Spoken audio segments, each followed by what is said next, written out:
Want to manage your Chase accounts from anywhere but not sure how to get started online?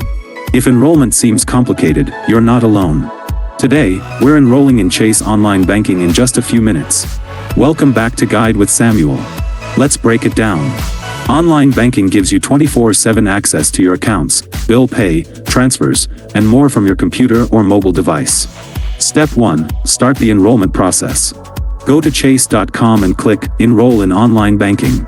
You'll need your Chase account number, social security number, and access to your phone or email for verification. Step 2. Create your username and password. Choose a unique username and strong password. You'll also set up security questions for additional protection.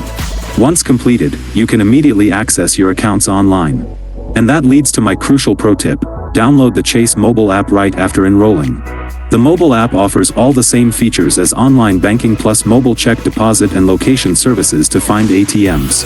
Having both gives you maximum flexibility to manage your money anywhere. So, just like that, you have complete control over your finances at your fingertips.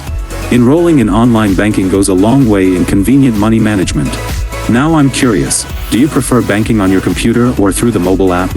Let me know your thoughts down in the comments, and subscribe for more clear-cut guides like this one.